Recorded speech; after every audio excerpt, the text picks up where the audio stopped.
why Jamaican people can't just go these foreign countries and behave themselves? Why they always have to come for news and make we look bad?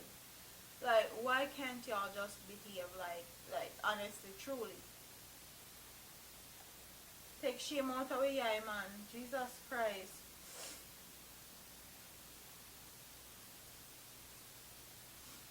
A man and a woman, both Jamaicans, pleaded guilty in court in London on Wednesday to have illegally claimed more than £127,000 in relief funding by posing as victims of the Grenfell Tower fire in Europe last year.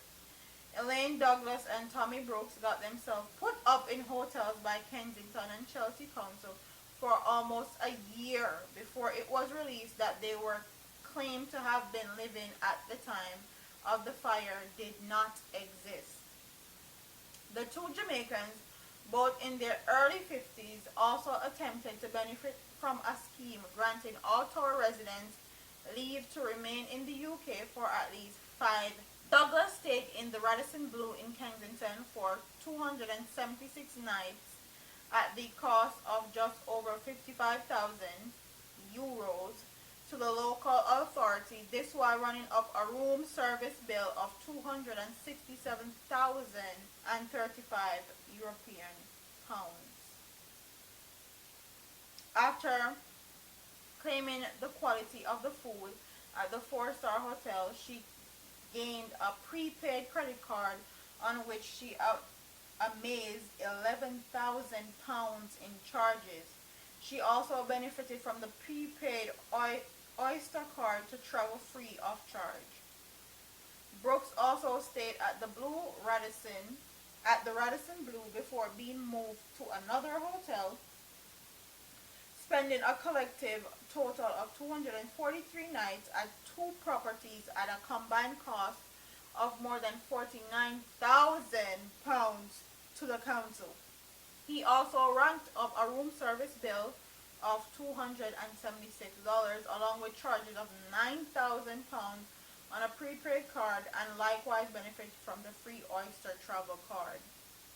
Overall, he benefited from almost £58,400 in the relief that was intended to help the real victims of the fire, while Douglas' claim amounted to more than £67,000.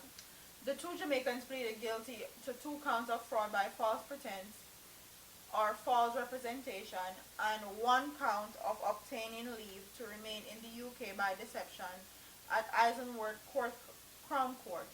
They reportedly claimed to have been together in the flat 91 on the 19th floor of the tower at the time of the fire there, but unknown to them, the flat 91 is actually on the 12th floor of the tower.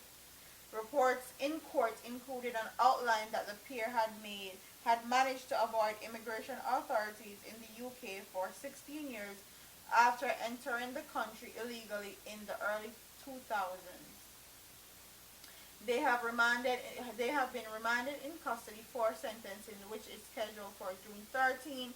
A total of 72 persons died in the fire at the 24-story Grenfell Tower in North Kensington in June of last year. So basically, they used up the relief fund that was supposed to be given to real victims of a fire. But what they didn't know is that the floor that they claimed that they were on did not exist, or it exists at a different level, and they got caught in the Ponzi scheme basically. And quite frankly, I'm sure they're gonna get deported because they entered the country illegally also. But this comes at the head of the whole Windrush generation getting to stay in the UK.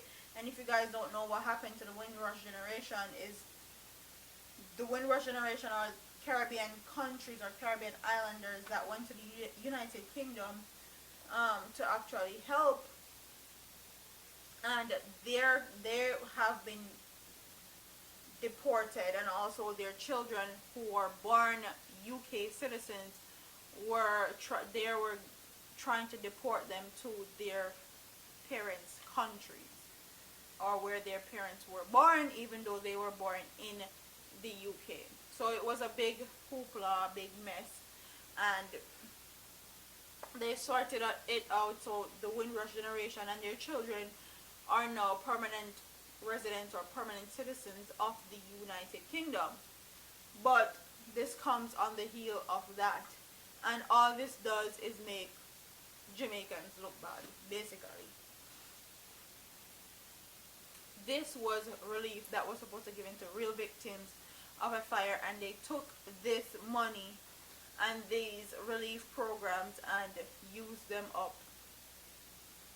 Like, why can't Jamaicans go to these people's country and actually behave and actually be decent human beings? Stuff like that, is always in the media. Like, it's very disheartening because a lot of Jamaicans go to these overseas countries and they work hard and they put in a lot of dedication and a lot of hours into building up themselves and building up their family, and then stuff like this happen and it just make the overall overview of Jamaicans look very bad, especially in other people's eyes. People are going to feel like most Jamaicans are like this, or most Jamaicans use the system or take advantage of the system, when in truth and in fact most Jamaicans are hard, dedicating, working people. But comment in the comment section and tell me what you guys think about this story. Do you think that they're going to be deported?